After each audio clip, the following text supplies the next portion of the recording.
said that reading makes you more empathetic as a person. It's a way to escape your own life. It can take you to faraway lands. It can put you into other people's shoes. It can even keep your brain healthy, reduce the stress, and make you sleep better. And some stories just inspire you.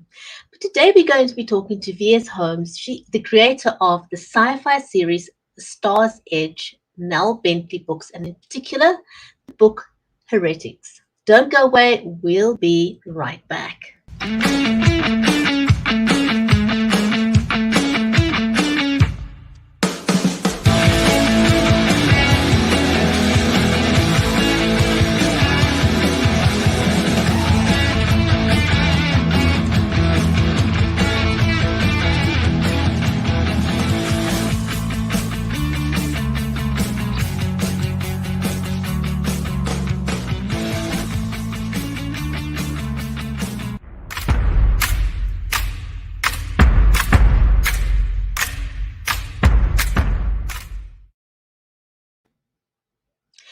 If you've just joined us, you are watching the Writers' Corner live show.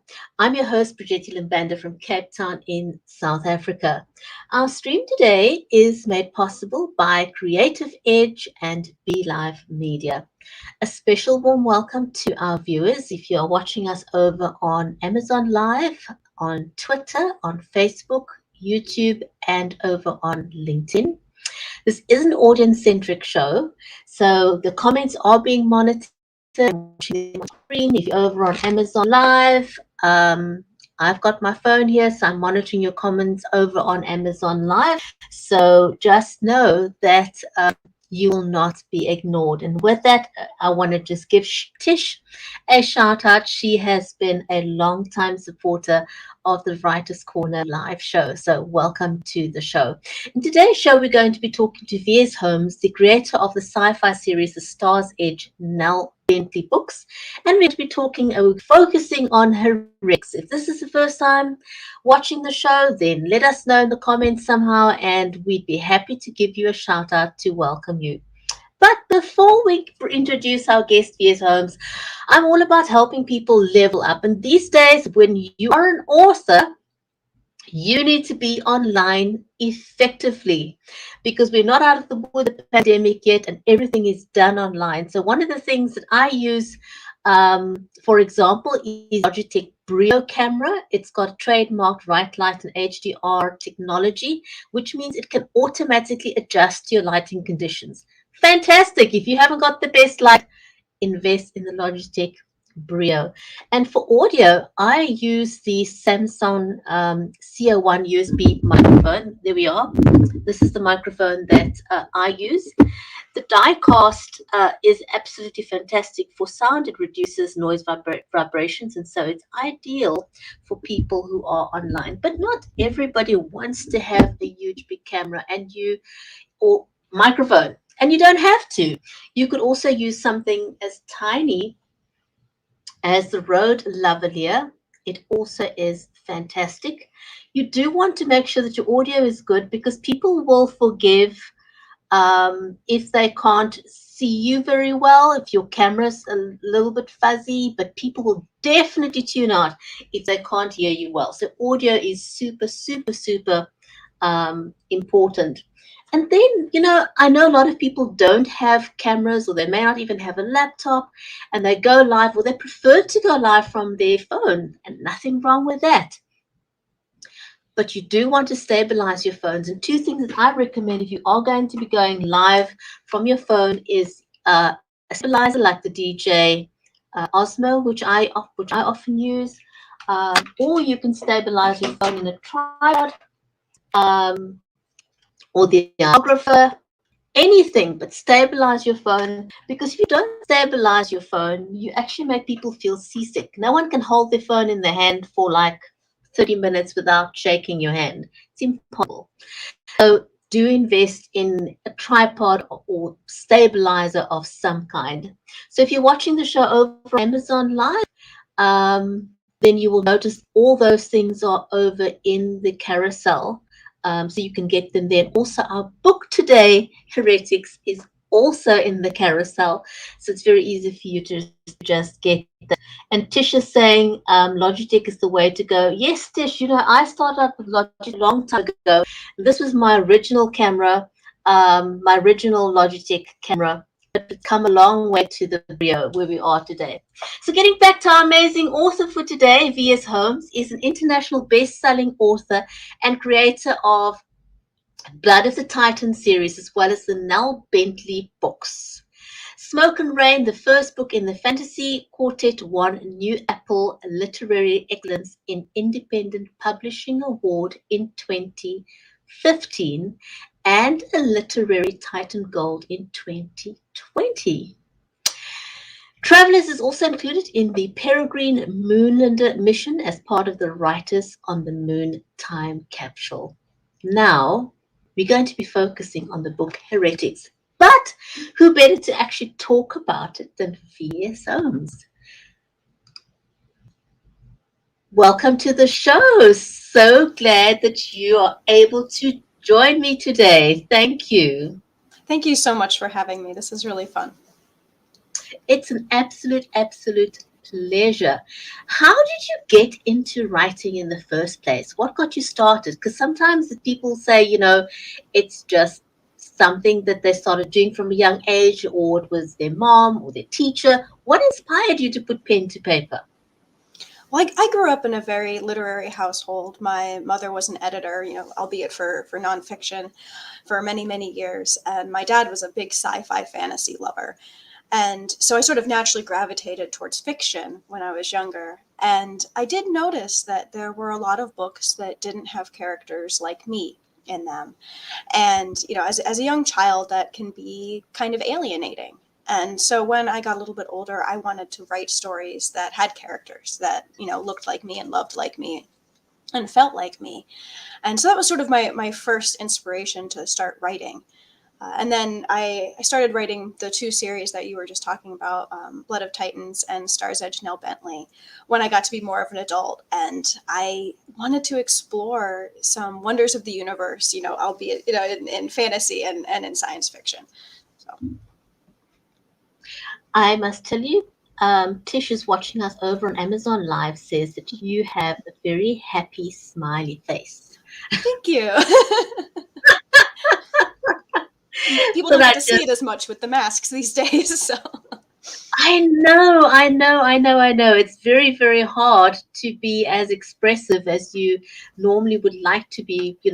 Half your face is covered, and it's literally just your eyes. Although I must say, it's amazing how much can be conveyed with eyes. Mm-hmm. If you're smiling, people can really tell that in your eyes. Just or making eye contact with people, it is just absolutely amazing. So tell us a little bit how the series came about and how Heretics fits into the entire series. Sure.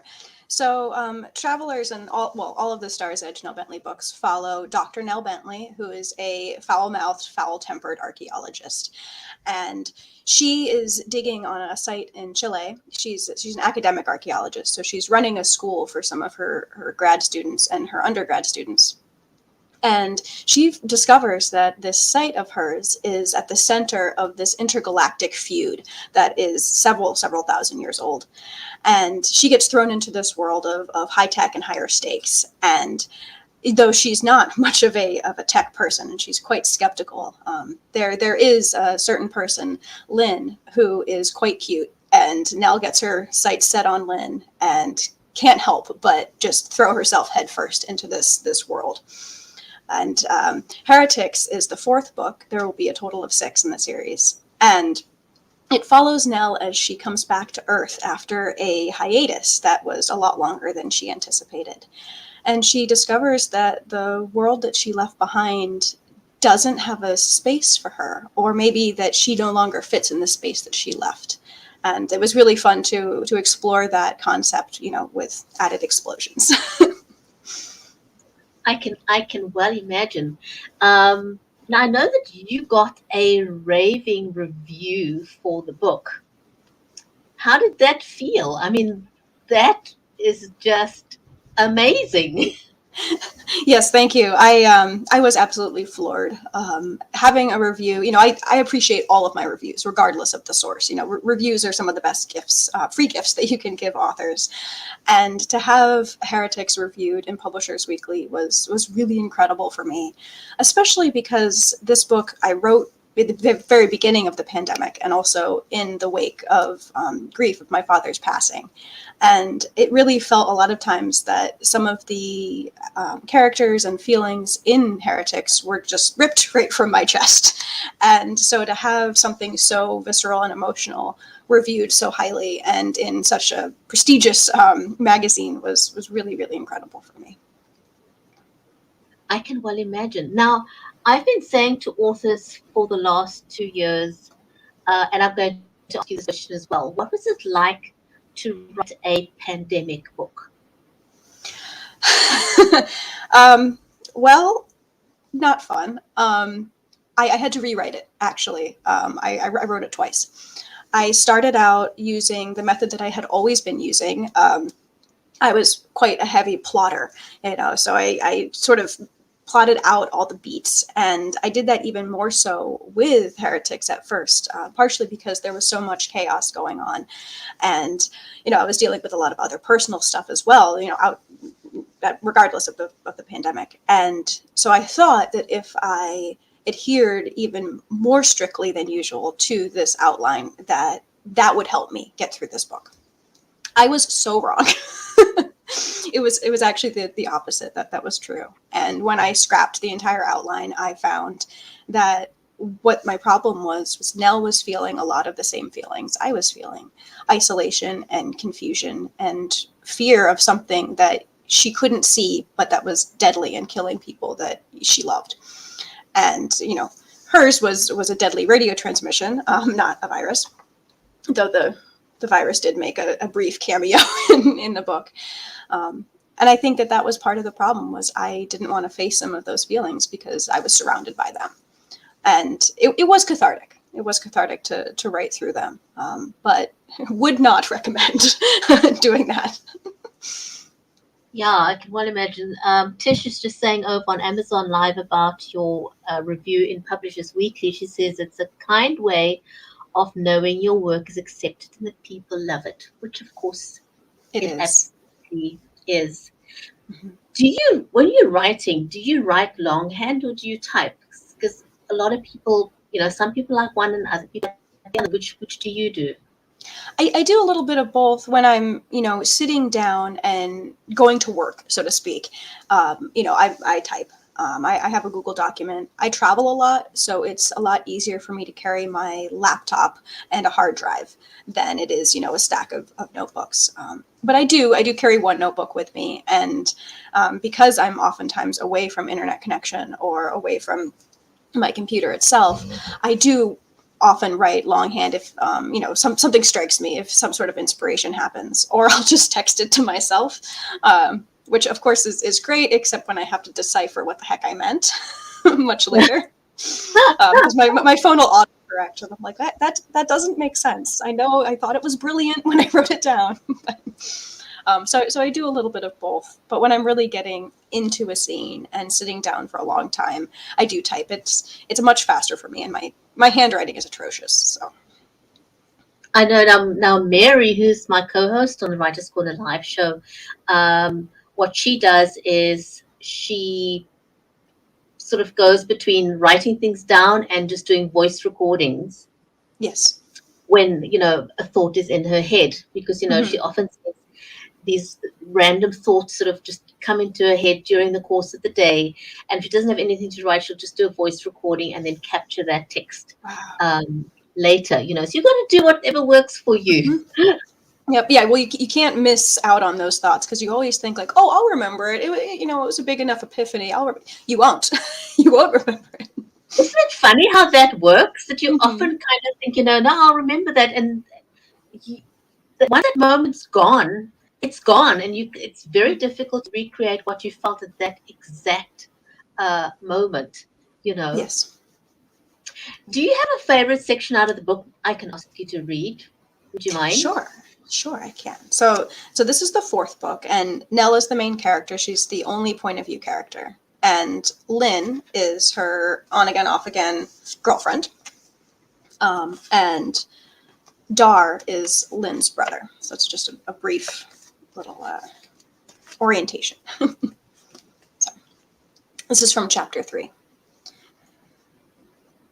Stiffness woke Nell. She rolled her neck with a groan.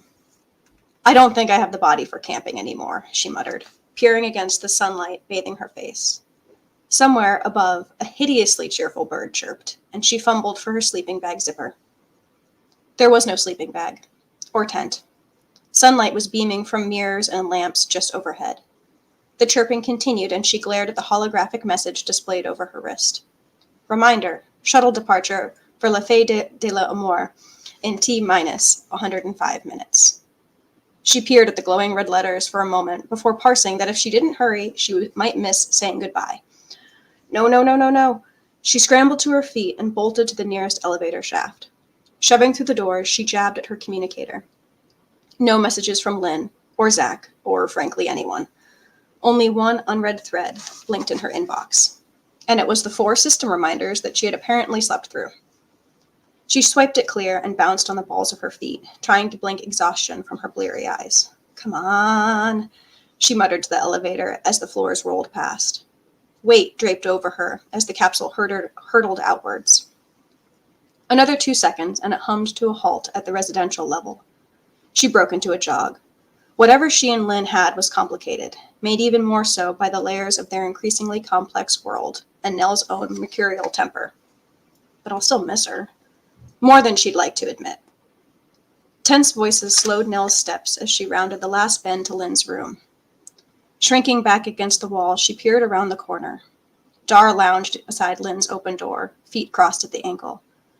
Despite the relaxed stance, a dark glare knotted his features. Lynn blocked her doorway, arms crossed. I don't really care what you think, Lynn snapped, and I don't want to get into this at all, let alone here and now. Just because you've suddenly grown some emotions doesn't mean I have to put them above my own. You had your chance to see things my way years ago. You had another chance back on CE7. That would be Nell's site. I'm not suddenly interested in seeing things your way, he spat. I'm interested in my baby sister's safety. I'm concerned this rabbit hole, this obsession, whatever it is, will get you killed. You were on track for a promotion. You demoted me. I could have been DeBelle's intern.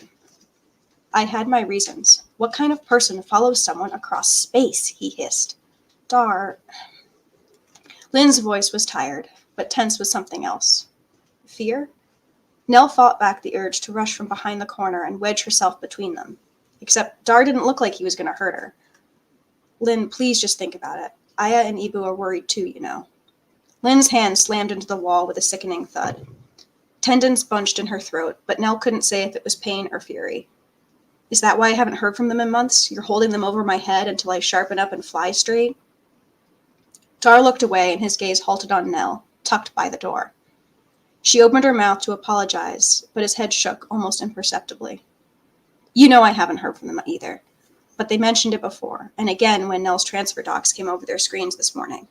Associating with her is going to get you killed. He shoved off the wall and made to reach for her shoulder, but stopped a few inches shy.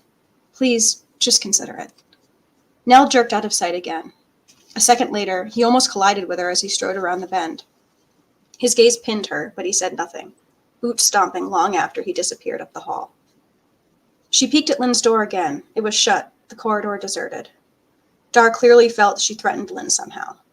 Why do I feel like he just entrusted a huge secret with me? Drawing a deep breath, she stepped up to Lynn's door, heart hammering. She pressed her brow to the door, palms spreading across the gleaming metal. None of them want me here. I don't even want to be here. Every nasty comment her ex's bigoted parents spat at her now drifted in the space station's recycled air, light years from home. She pressed the private intercom. Lynn? Silence. Sorry I'm late. Can I see you before you go? Still nothing. I saw Dar in the hall. He looked kind of angry. Do you... Nell? She rolled to see Lynn striding down the hall. Gleaming electro suit was perfectly fastened, long hair braided and tucked carefully away in preparation for the helmet of her spacesuit. The shadows under her warm eyes rocketed Dara's words to the forefront of Nel's thoughts.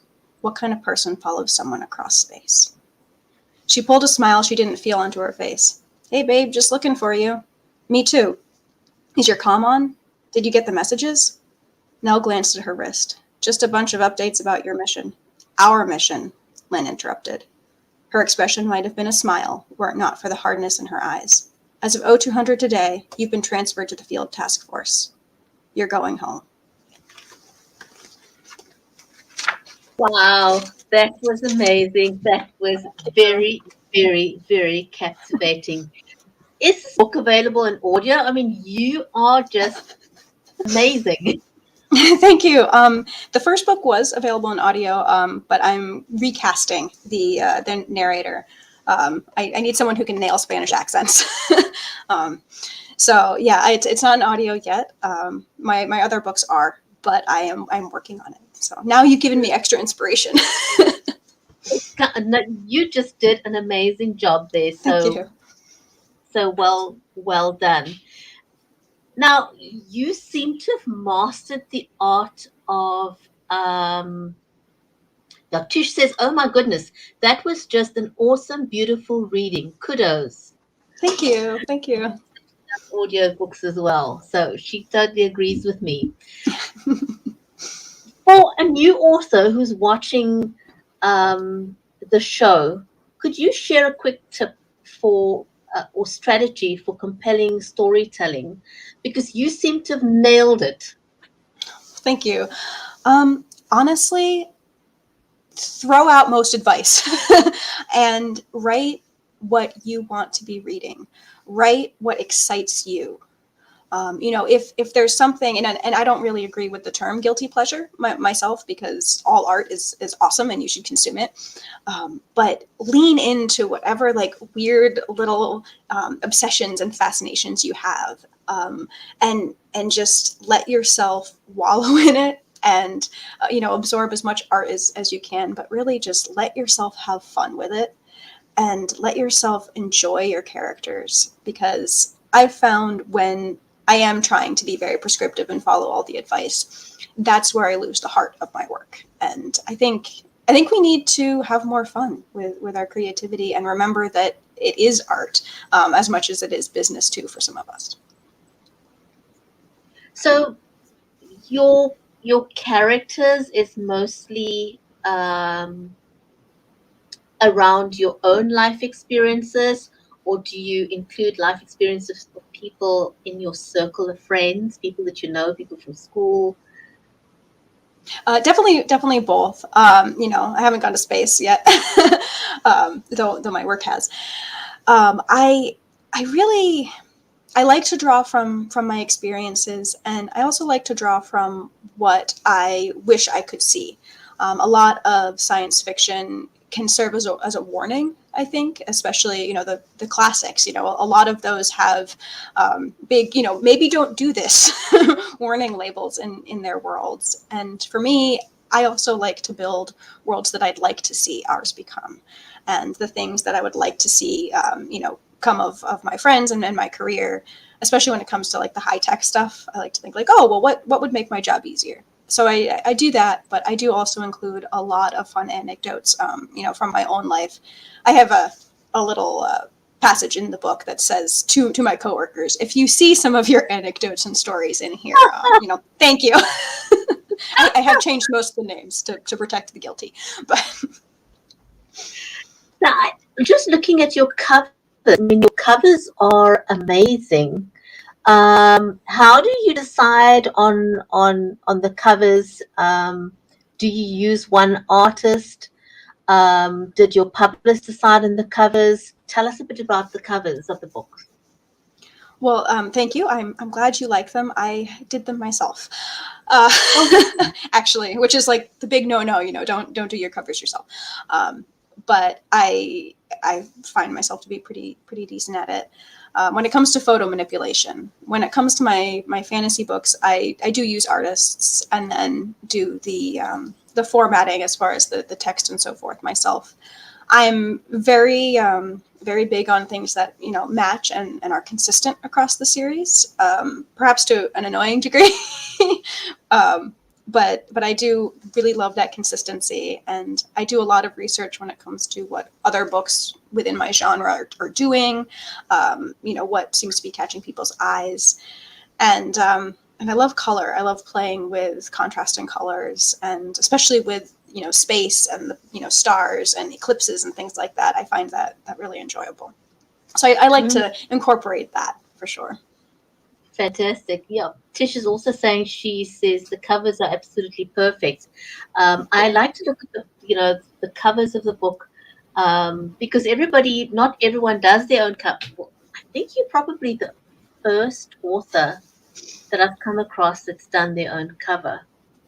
Because either people commission it out or their publicist does the cover. Um, so that's interesting. Tell me a little bit about, do you have a publicist, and why do you have a publicist? Because not I everyone do. does. I do have a publicist. My books are independently published, but I met Mickey Mickelson at Creative Edge a few years ago. I think we're going on 4 years now. We were just talking about it. And I love being able to connect with people and connect with readers, through awesome opportunities like this. But especially as an author with a day job, and the vast majority of authors have day jobs, it's really, really difficult to write your book, polish your book, talk about your book, have your other job, and then also find all these opportunities. And for me, it was something that, I really didn't want to do myself. And I don't have all the amazing connections that Creative Edge does. And so when I joined with him 4 years ago, I was a little skeptical. Like, this seems like something I could probably do myself, but I don't know. I was so wrong. And finding a publicist, especially one as awesome as Mickey, probably the best choice I've made for my author career. I've worked with marketers. I've worked with other people. Definitely one of the best choices I ever made. I like to explain to people that I think the reason you need a publicist is because you wouldn't walk into a courtroom without an attorney. Exactly. No, nobody's going to take you seriously without an attorney. So if you walk into a bookstore, and you say, I've just released this book, talk to my publicist, it kind of gives you an authority Mhm. that you wouldn't otherwise have. So I think that is one of the great things. As you said, it also gives you other opportunities, because you've got a Mhm. day job and other things to do, unless you can do this full time. Do you plan to at some point become a full-time author? Is that something in your landscape? Maybe. I'm one of the very lucky people who absolutely adores their day job. I work as a contract archaeologist, and I love what I do, and it's important. And I love the people that I work with most of the time. there's been a few villain cameos in my book, right? um, but I really enjoy it, and so for now, I'm happy doing this as a side gig. And I think, especially in such a tumultuous world as we're sort of surviving through right now, making big career changes might not be up my alley. And I want to keep my creative spark and my joy of writing for as long as possible as well. And I want to make sure that when I do make that switch, that's something I can hang on to, because I think sometimes when you do try and make it, a career, it can be stressful, and you can start to view it more as work. And that's something that I'm not wanting to do just yet. So Tisha's got a question here for you. She says she's curious to know, what is the agreement, if any, as to how an author's new book is displayed in the store on Amazon? I have no idea. Amazon is a great mystery. So I'm very good about telling you how things work. right. Yeah, so really it's finding the right way to nail the algorithms, and looking for me, what I do is I look at what other books are doing in my genre around the same time that I'm going to be releasing mine, because the algorithms and all sorts of the back stuff definitely changes quite frequently. So I try and focus on that, and then a lot of it is on the marketing side, which is sort of different from publicity insofar as it's mostly focusing on sales. And so, I'll hire some people to help me get the word out and help people who maybe haven't seen my stuff start out with the beginning of the series before the next book comes out. And that usually helps the viewings and how it's viewed in the Amazon store. I hope that answers your question, Tish. I think it does. And I just want to give a shout out to Lillian Muller. She's in watching us from Switzerland, also a huge supporter of the Writers Corner live show. Your next book, when is it out? Good question. No, I am most of the way done with number 5, which is Fugitives, which will be the second to last book in the Nel Bently series. I am told, unfortunately, that in order to release the book, you are supposed to finish writing the book, and that's what I'm focusing on right now. This one was another, halfway through the book, I realized that I was actually writing the 6th book and not the 5th book, and that's why things weren't fitting together. Uh-huh. Which, the creative process is quite an exciting journey, I guess. But I will say that Fugitives is probably my favorite book in the Nel Bently series that I've written. We get to dive a little bit more into Dar's character, and I love the way he and Nel butt heads because they're so different and so similar in so many ways. And that's been really fun. And, it's a book focusing on a lot of isolation and fear as well. They're basically refugees at this point, and I think that that's something that will resonate with a lot of people, that loneliness and the uncertainty. So I'm very excited. I'm hoping that it will be out maybe later, the end of this year. So we'll see. We'll have to invite you back onto the Writers Corner live show. Thank you so much. I can't believe, but we're out of time. So just a huge big shout out to everyone who's watched us live and anybody who's going to be watching this on the replay. Thank you so much for joining us. This was amazing. Thank you for spending time with us on the Writers Corner live show. Thanks very much, everyone. Stay safe, take care, and we'll see you back next week on another episode of the Writers Corner live show. Till then, goodbye from now.